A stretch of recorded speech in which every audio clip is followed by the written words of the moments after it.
Você conhece a história dos números? Os números surgiram a partir do momento que existiu a necessidade de contar objetos e coisas. Isso aconteceu há mais de 30 mil anos, ou seja, desde a época das cavernas. Os homens nessa época não tinham ideia de números, mas eles tinham a necessidade de contar. Assim, quando os homens iam pescar ou caçar, levavam consigo pedaços de ossos ou de madeira. Para cada animal ou fruto capturado, o homem fazia no osso ou no pedaço de madeira um risco. As marcas e desenhos nas paredes das cavernas nos confirmam estes fatos. Com a evolução do homem, que deixando de ser nômade fixou-se em um só lugar, esse passou a praticar não somente a caça e a coleta de frutos, mas também o cultivo de plantas e a criação de animais.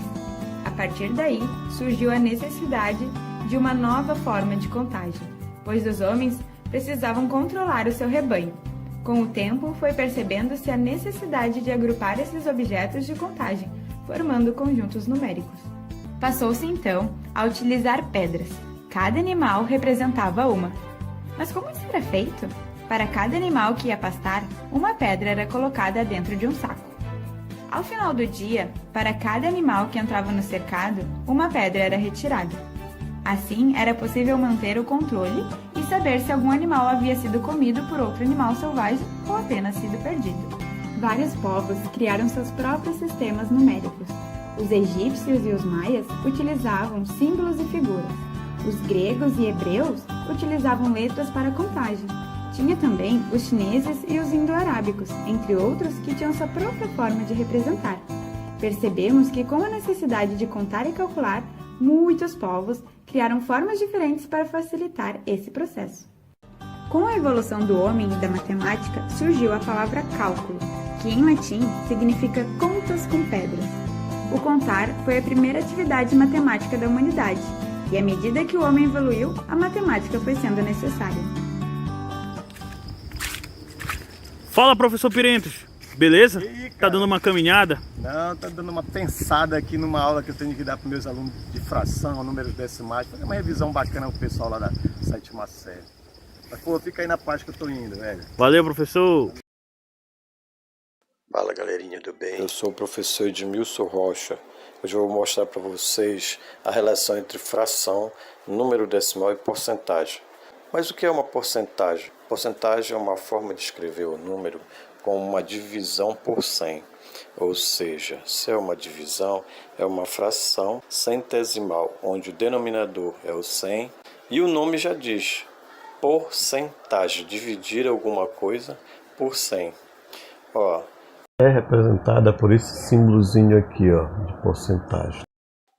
vamos ver o nosso primeiro exemplo aqui, ó, 50%. A gente fala assim porque ele está com o símbolo de porcentagem, né, ó, 50%.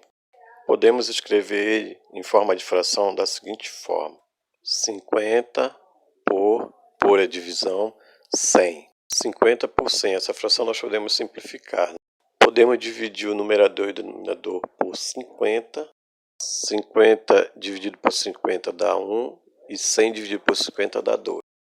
Que a gente deduz que 50% corresponde à fração 1/2. 50% que é a porcentagem, escrito na forma de fração 1/2, que é o meio, que é a metade de alguma coisa. 50% então é a metade de um total. Vamos para o segundo exemplo aqui, ó, 75%. Se eu quiser escrever na forma de fração, eu boto 75 por, que é dividido 100. Se eu quiser simplificar essa fração, eu simplifico por 25, que divide o de cima e o de baixo, numerador e denominador, né? E dividido eu encontro 3 e dividindo 100 eu encontro 4, né? Isso aí me dá a fração 3/4, que equivale a 75%. Quando eu encontro esse 3/4, a gente conclui que os dois valores são iguais, beleza? Vamos aqui para 60%. Quero escrever ela em forma de fração, certo?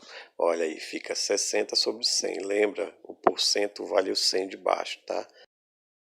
E já vou fazer a simplificação, tá? Olha como ficou. Agora já parece algo inusitado, né? Olha, 6 sobre 10 ainda dá para simplificar. Ó. Simplifica por 2, que dá 3. 10 por 2, que dá 5. Ó. 3/5 equivale a 60%, tá? Ó, 60% é o mesmo que 3/5, são iguais aí, tá bom? Agora eu vou mostrar para vocês a relação entre fração, porcentagem e decimais. Olha só, são todos exatamente a mesma quantidade. Por isso vamos explorar a relação entre as frações, as porcentagens e os números decimais. Começando pela fração 1/4.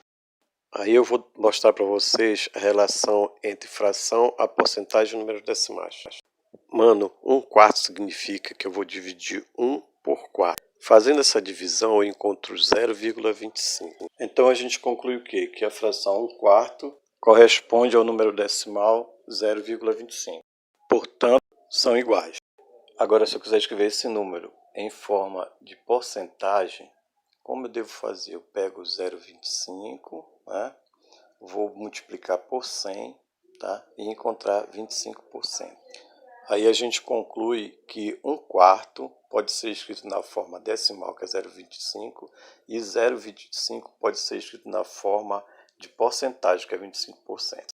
Então temos a relação entre a fração, decimal e o porcento. Eles significam que eles têm o mesmo valor, a fração, o decimal e a porcentagem. São exatamente iguais, só estão escritos em forma diferente.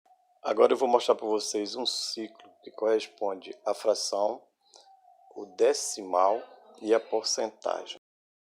Vamos começar pela fração 1/4, que a gente já viu. Quando a gente quer transformar a fração 1/4, que a gente já viu, em número decimal, basta dividir o numerador pelo denominador e encontramos o número decimal 0,25. Quando a gente pega o 0,25, que é o número decimal, e queremos transformar em porcentagem, a gente multiplica por 100. Né? Aí a gente vai encontrar a porcentagem, que é 25. Né? Decimal, multiplicou por 100 e encontrou 25. Tá ok? Aí eu quero encontrar agora a fração. Agora eu pego o número 25, boto 100 embaixo, né? E vou simplificar. Ou seja, é um número que divide os dois ao mesmo tempo. Você pega 25, divide por 25 e 100 divide por 25, que resulta 1/4. Aí concluímos o ciclo entre fração, decimal e porcentagem. Vamos para mais um exemplo aqui, olha. 4/5, tá? Qual você divide o numerador pelo denominador, 4 dividido por 5. Aí você encontra o decimal, né, 0,8. Para transformar em porcentagem, eu multiplico por 100. Vou chegar lá na porcentagem, eu multiplico por 100, né? Aí eu vou encontrar 80%. Eu vou pegar 80, dividir por 100, que é o porcento, né? Para chegar lá na fração agora, né? Porcentagem de fração 80 por 100. Aí eu encontro o número comum que divide os dois, né? E encontro 4/5. Vou voltar lá para a fração. Conclusão. A gente descobre que o 4/5 é igual ao número decimal 0,8, né? E que ele é igual também a 80%, tá certo? Que eles são iguais, tá bom? Só são escritos diferentes. Aguarde os exercícios. Fui!